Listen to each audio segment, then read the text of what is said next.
Hi everyone, I'm Matías Rodriguez, VP of Technology at Globant, and I lead the Metaverse Studio. I'm here to talk about our vision and why we think the Metaverse is the next evolution of the social interactions. Nowadays, more and more people choose to gather to share movies, music, and other forms of storytelling in different instances of the Metaverse. Over the past years, all the latest big movies and brand has been marketed in platforms like Fortnite and Roblox. What really started as a tribute to John Wick became the cornerstone of the platform's skin economy. Now, we see top brands like Marvel, Nike, Chipotle, and Balenciaga showcasing their products, and even live events host for more than 10 million users. We are even seeing leading companies like Facebook, recently renamed Meta, completely readjusting their business strategies and becoming a Metaverse-first organization, looking to have a place in these new virtual spaces and being able to connect with their consumers and employees in a completely new way. Our deep expertise in these tools and processes involved in these technologies put us in a unique position to help established companies to transition into the Metaverse and provide a solid foundation to startups to scale up their solutions. It is key for Globant to provide the latest set of technologies, processes, and guidance on the hottest trends to our clients so we can help them reinvent their business in this new virtual space. So I believe now we are ready to get us all into the Metaverse. Hope you can enjoy this amazing panel with some of the brightest minds that are at the forefront of this evolution. Ted Schilowitz, Futurist at Paramount Pictures, a kind of alchemist of immersive narratives. Casper Weber, co-founder and CEO at Beyond Creative and a grand experience builder. And Cathy Hackl, the godmother of the Metaverse, one of the first people to initiate the conversation around this new world. And Veronica Futauka, product director at Globant. Are you ready?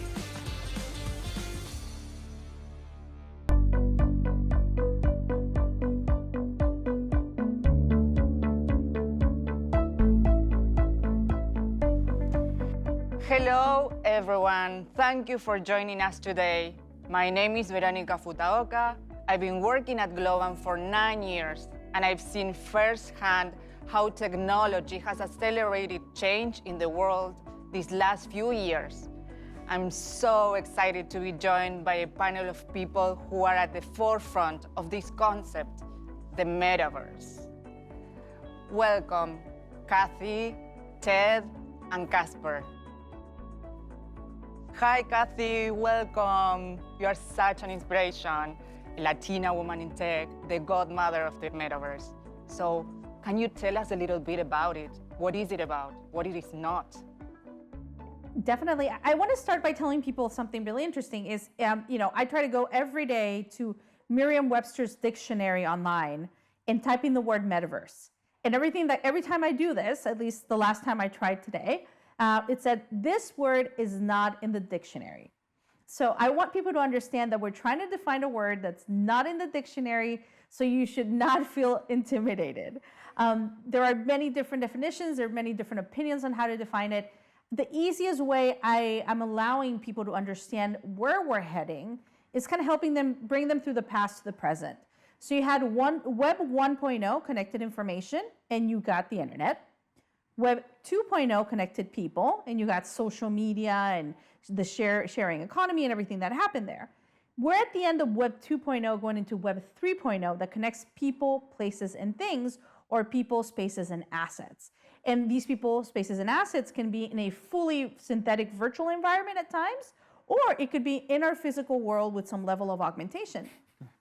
So as we head into Web 3.0, that's where this idea and this concept of the metaverse, the greater metaverse, kind of is enabled and eventually becomes, potentially a reality that we're building towards.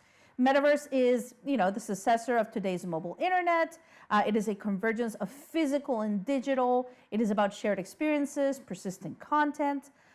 It's important to kind of try to just wrap your head around it. It's like your physical lifestyle catching up to your physical life. Right? So it's kind of like we've been living separately. Now physical and digital are converging, and it's enabled by a lot of different technologies. It's not just one technology.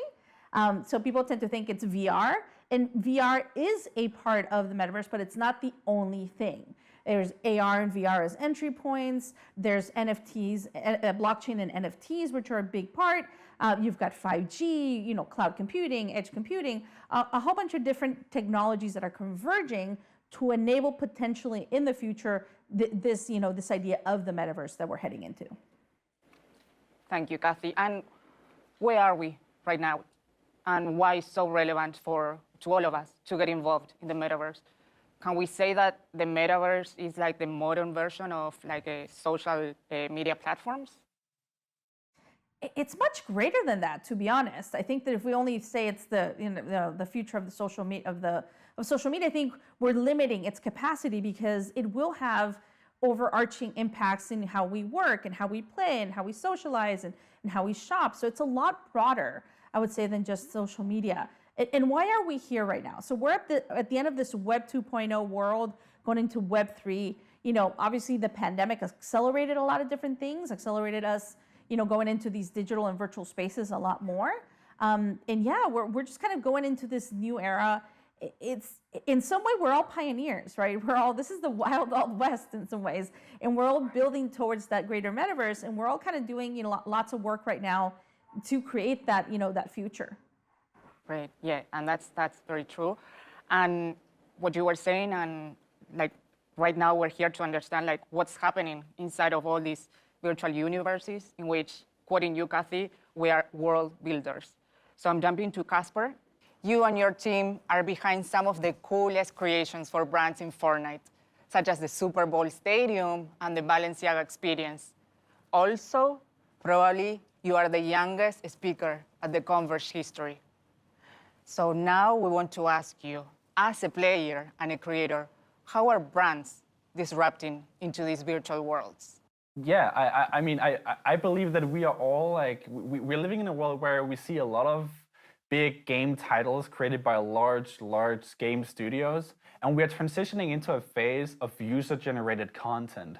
This is where, the players become the creators. They become the developers who can develop games and experiences on their terms. So what Cathy is saying with all of us being builders, I believe that is really the future of, gamifying different experiences and creating your own games that you want to play. And this is something that we've seen in other games like Minecraft and Roblox in the past, and most recently Fortnite Creative. And yeah, it's also something that I believe brands start, picking up, so they, can have their presence in a metaverse or inside of a game by, experiences created by us, the people, the builders. And to continue to wrap this up, Cathy, also you mentioned that probably or maybe the next Coco Chanel could be a 10-year-old girl designing skins for avatars in Roblox. Can you expand a little bit on that? Yeah, I think that in some of these virtual spaces that we're already inhabiting, there's culture being created. Like Casper knows very well. So there's a lot of things, and when I see my children, like the way they look in game, like their avatar, is very important to them.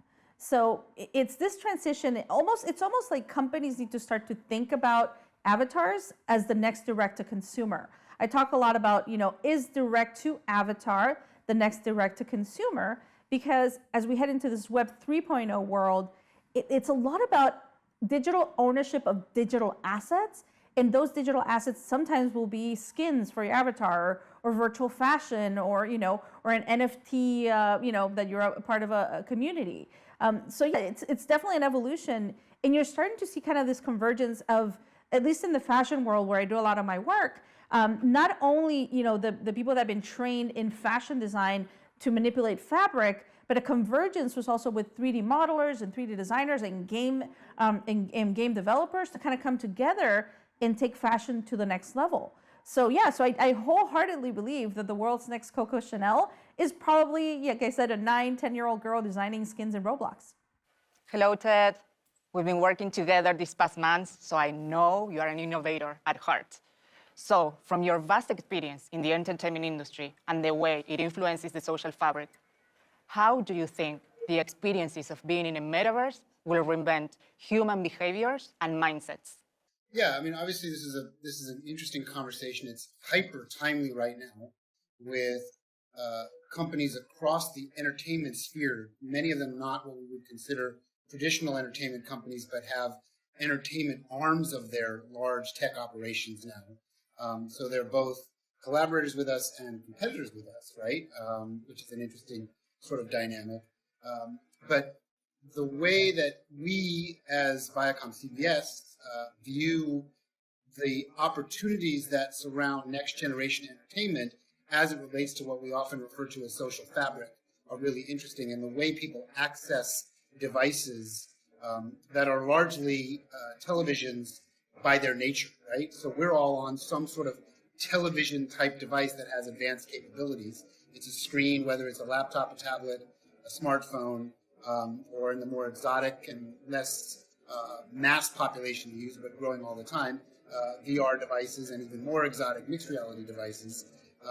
These sort of pieces of technology, all screen-based by their nature, are all converging and adding more and more layers of power and more reliability and comfort to the users every day, which is why we've largely moved from the age of traditional telephone voice calls to the mass worldwide adoption of video calls in some fashion by 4 or 5 companies and a couple of new ones like Zoom that have emerged into the sort of stratosphere over the last couple of years, kind of learning from the brethren that started that revolution and finding a few key totems and points of usability that the others didn't quite lock in on and were able to market and bring that into the world so successfully, right? So, like, for example, Cathy and I know each other really well, right? We spend a lot of time talking about this stuff and connected on this stuff. And she brought up the idea of where we're living from Web 2.0, which is a sort of an industry catch term, into Web 3.0, which is another industry catch term. She and I have a slight difference of opinion there because I don't actually believe that Web 2.0 is ending, per se. It's just evolving, and the pieces of relevance that were so important to our web experience, customers, consumers, users' web experience 20 years ago, 15 years ago, 10 years ago, 5 years ago, are largely sort of moving into the background, right? And then this next evolution of visual tools, largely audio, visual, and then spatial, when it comes to sort of the gaming universe is being adopted by more than just gamers, we start to see this emergence of what we refer to as Web 2.0. But there's not really a hard break from one to the next. It just kind of evolves across the sphere. And what the pandemic has shown us over the last couple of years is when we have a forcing agent, a driving agent outside of technology that forces people to use more technology, those of us that have been in technology day to day find it very natural and logical, but the rest of the people come to it and realize that they have no choice now. So then they start to adopt it, they start to find their interesting sweet spots and loves for certain things, and then we have build up a whole new economy, right? Which is why now we look at these very large technology companies starting to kind of reorganize themselves and promote themselves as metaverse companies. Even though it's really interesting, Cathy, that you mentioned that metaverse is still not in the dictionary, but it comes from literature, right? From science fiction literature of X amount of years ago when the metaverse was defined by an author. So it's kind of fascinating that it hasn't found its way into the online dictionary yet. Probably did. That's so interesting. Thank you, Ted. And now we want to jump to all this boom this year with the NFTs and the cryptocurrencies. So what are your thoughts about them? I think from my perspective, it's interesting to look at the larger phenomenon of things that we associate value with in the real world or in real life, right? That have now find transference into the digital realm, the digital world, right? So like Cathy was talking about, someone will develop skins and that will become a new fashion icon, right? We're actually already seeing that. That's not science fiction. People are actually doing this now, right? And there's an economy that's being built. But when we can use the blockchain to associate something that has permanence and realism, in the sense of real commerce, real value, that used to only exist with physical objects in the real world, and we can now associate value like that in a virtual world with a virtual object. So, you know, in my sort of generation, as sort of the odd elder statesman in this group here, a lot of much younger people than me, even though I'm sort of the one that always thinks like the one that's the youngest in the room. I'm not technically the youngest in the room. I'm usually now the oldest in the room, oddly enough. Is I've had the understanding of things like, collectible baseball cards and pieces of artwork and record albums that are collectible and things that people would collect because they associated them with value, and that value was real, and we could actually track it, especially if it was autographed by the artist, right, or signed by the artist. And there was actually a term called provenance, which actually connects that, and someone sort of says, yes, that's real. We've actually done some research, and it's documented. It's real. It's not counterfeit. It's not fake. We can now mirror all those sort of connection points in the digital world, in the metaverse per se, as this always-on connected environment that's kind of growing by the second these days, not even by the minute, just expanding and expanding. So the NFT phenomenon is a direct relation of being able to associate digital goods with something that is believed to be real. And probably this is more a question to Cathy. And what is your vision in regards to the current ad revenue model? How companies do you think will have to reinvent in regards to data collection and monetization strategies?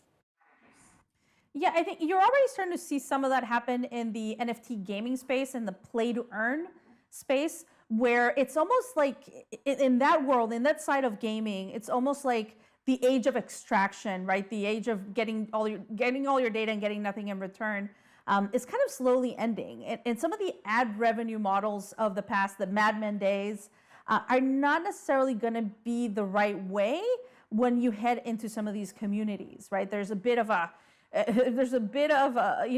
something when you show up in one of these virtual communities, and Casper, I'm sure, can definitely echo this, but when you show up in these virtual spaces, you need to show up authentically, and you need to show up in a way that the players and the gamers inside these virtual communities want you to show up. They don't want a billboard in your face saying buy my product. It has to be authentic. So there's definitely an evolution there. I do see different models like play to earn or where to earn that are starting to evolve in these NFT gaming spaces. Obviously there's a lot of controversy in the gaming space, whether, is NFT gaming the path to the future or is it not? There's a lot of controversy there, with Steam and Valve kicking out blockchain, but then you've got Epic saying, oh, we might be interested in working with some blockchain developers and understanding what they're doing. So I think that there's something interesting happening there in gaming as well, where, it's really interesting evolution in my point of view. Yeah, thank you. And we're jumping back here. You mentioned about like VR not being the only tech enabler for the metaverse, but there's a thing that people usually associate the metaverse exclusively with virtual reality. And we know there are other tech enablers. So I would love to hear from you, Ted, because on your experiments and things that you are working on or are aware of. Can you share with us like interesting use cases with holograms, AR, immersive experiences, etc.? Yeah, I mean, Cathy said it well earlier that the VR part of this is, I would refer to as one sector of the metaverse, one quadrant, or if we want to use, Star Trek lingo, one parsec of the metaverse, right? So the idea that there's lots of different technologies, some what we consider very normalized and very pedestrian today, and others that are more advanced, and others that I would consider exotic, right? That are still in kind of very expensive, almost prototype form that some people are using to sort of figure things out. Folks like Casper and Cathy and I are kind of in the early adopter crowd, right? We're constantly testing the latest tech and seeing where it fits into this kind of relevant makeup of how it gets used. For me, from a media and entertainment device standpoint, and where does it fit from the interactive standpoint versus the passive storytelling standpoint, and how that sort of blends and marries together. But you're definitely right that metaverse becomes associated with virtual reality, number one, because of its origins in the book Snow Crash, where it's largely referred to as somewhat of this dystopian kind of universe where we've all sort of been locked into these worlds of technology. And while I think there's some truth to that, I think what we mostly discover as humans, that technology is an enabler, not a disenabler or a disenfranchiser. We know it's not a perfect world. We can study the big tech companies that run into issues in the big social media companies and some of the challenges that they have. But overall, the idea of how we connect people with technology seems to be a net positive, a very strong net positive, right? Certainly not perfect, and we can argue where all of those problems arise, and some of them arise from this great power that is associated with just a few very, very, very, very large organizations, and that becomes more of a strategic discussion or even a political discussion about power bases of organizations, right? But when it comes to the raw technology, where we see the real value of this term metaverse starting to explore itself is not on traditional screens, is not, even though the bulk of people today are using them on traditional screens, where the real sort of power unlocking is when you get into a spatial environment with what we refer to as a spatial device. That isn't just locked in space like a traditional screen with a border. There are active pixels that actually move with you as your body and your eyes move and can create the illusion of reality. Therefore, we call it virtual reality. So the idea of taking a world like a Fortnite or a Minecraft or a Grand Theft Auto or a Call of Duty or the hundreds of thousands of games in Roblox or something smaller and newer like Manticore Games, which now has 20,000 plus games on their platform, and just the Epic Games universe and all the things that they're building and creating, when you start to realize that pretty soon at scale, and it's already happening, right? It's not pretty soon. At scale, we'll be able to fully unlock the capabilities of these advanced virtual reality and mixed reality screens and bring that into the power of the use case of the metaverse. Then you actually really get into the sort of 3.0 characteristics of it used to feel and look like this, and certain people still do that, right? Like there's still a small number of people around the world that still have an AOL account, right? And that's how they access the internet, but most people have moved on, right? There will be a move-on moment where it'll be much more natural and much more logical to drop into virtual reality or mixed reality than it will be to flip open your laptop or open up your smartphone. That's still a ways out. That's kind of why I sort of study the future in that respect, right? Still a few junctures to really seeing that, but it's important for folks like us to study, research, and put that into practice, which is what I do in my job every day. It's just sort of feel this out, feel where it's coming, and how do we, as a big entertainment organization, start to take advantage of it. Cathy, do you want to chime in on these other examples? Yeah, no, I definitely agree with Ted, and obviously, he and I have done a lot of work on the spatial computing side and the augmentation of our physical world. That's why I think when people think about the metaverse, I urge people to have an expansive view, not just VR, right? Not just that Ready Player One or Snow Crash point of view, but having an expansive view to include also the physical world with some level of augmentation, some spatial, some implementation of spatial computing, because it will be kind of in between both of those. So I urge people to have that expansive view and not just view this as a fully synthetic environment, but actually, a kind of a spectrum of sorts there. Mm-hmm. Thank you. Mm-hmm. And we're going to shift gears here because, again, Casper, you grew up with the internet, embedded on behaviors towards the technology that were new for a lot of us, like older generations. So what are the main aspects of the metaverse that you think will impact your generation? I grew up with computers and playing games, and I've been playing throughout my whole life, both competitively and also just other games where it's like to socialize with friends. Gaming definitely wasn't cool growing up. It's gotten a lot better and been a lot more mainstream with the years.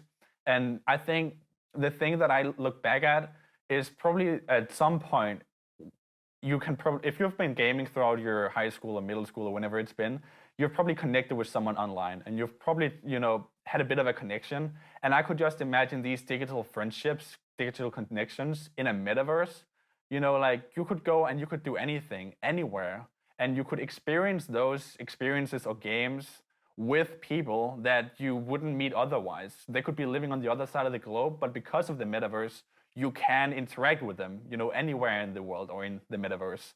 Another thing is and with the integration of user-generated content, there's so much you can do with that other digital friend or digital friend group or whoever you are, right? So the only limit is really the imagination of the developers to create these engaging, immersive experiences that you can meet and experience. Yeah, and on the opposite, how do you see that companies will have to reinvent in order to attract you to the metaverse? Yeah, so the thing I believe is like they have to create really immersive and engaging experiences. The thing I love about Fortnite and why I really like to work in that platform is that the Travis Scott concert and Ariana Grande, for instance, it's not cool just because it's a concert. It's not cool just because it's a playable experience, social experience. It's cool because it's both and because it felt like you were there. And I could only imagine how much more real it would be with a VR headset like Ted was talking about, or in that actual metaverse. And I would really just hope that these brands go out and create some really cool experiences and contribute to the whole platform, because it's both good for them and it's good for the players. Mm-hmm. I would like to ask each one of you what's the single piece of advice that you can give companies and executives in order to start getting involved in the metaverse? Yeah, so the metaverse might not be here yet, but still today there's experiences to be created. So just figure out what's your story and what does your world look like for the company that you're in, so we can develop it. Thank you, Casper. Ted? So from my perspective, and Vera, you and I know each other well because we're working on a project like this together, what I communicate to the teams that I work with is understand what it really feels like to have an open mind about the evolution of technology and the social fabric. Look back in multiple 10-year spans to see how much changes every roughly 10 years within the sphere of work that we do as a company, the way that delivery mechanisms change, the way the camera technology changes, the audio technology changes, and the viewing devices change and evolve, right? We can make sort of a double-sided argument that up until now, the viewing and delivery environment hasn't really fundamentally changed, but it has become extremely sophisticated and extremely high technology, right? High tech. The next wave that is starting to happen is we're going to see a real fundamental shift and fundamental change in the way that we use screen technology, in the way that we absorb entertainment, absorb socialization, and stay connected to each other as humans. And if we look back 10 years to look at what it looked like 10 years ago, and now we look at today, the roughly 2020 generation, and then we extrapolate forward with all the cycles of technology and all the work and all the capital and resources that are going into making these changes not just fantasy but reality, extrapolate to 2030, and where do you want to play in that equation? Do you want to be sitting on the sidelines? Do you want to be late entrant? Do you want to maybe keep an eye on it but not know if it's worth anything? Or do you want to actually take an active stance on evolving it and creating it and then benefiting from it? And that's essentially where my kind of view of the future always lives, is don't be afraid to dive in and see what happens, because you're always going to be better informed, better educated, and in a better position to take advantage of what happens if you're in the game than just waiting on the sidelines. Great. Thank you, Ted, for that. Mm-hmm. And Cathy, what is your advice? So I've got several things that I think people should start doing. Start with community in mind. This is very much community driven. Start with community in mind. If you if you're watching this panel and you've never been to Discord, go to Discord, go join a server, try to see what these virtual communities are talking about and how they're engaging in some of these places. If you don't have a MetaMask wallet, go try to find out, Google and try to find out how to open a MetaMask wallet and maybe buy an NFT. I'm not telling you to go buy a very expensive one. This is not financial advice. But, open a MetaMask wallet, start to figure out what it is related to digital ownership of digital assets. And then the other thing is education. Panels like this one are incredibly important, I think, for executives. I'm a personal mission to educate more people. So I'm actually launching an academy called Realm Academy with Republic Realm. And it's metaverse executive education for metaverse-related strategies, NFTs, blockchain, digital assets, virtual real estate. So kind of launching this, it's already open. So very focused also on educating the workforce of the future, the business people of the future that will need to have those types of learnings. And I would say the last piece of advice is And like I said, in the metaverse, we are all world builders, and now is the time to build and build with community in mind. So thank you very much, Cathy, Ted, and Casper. It's been amazing learning and hearing from you today. Exciting times are coming for sure. And now, back to you, James.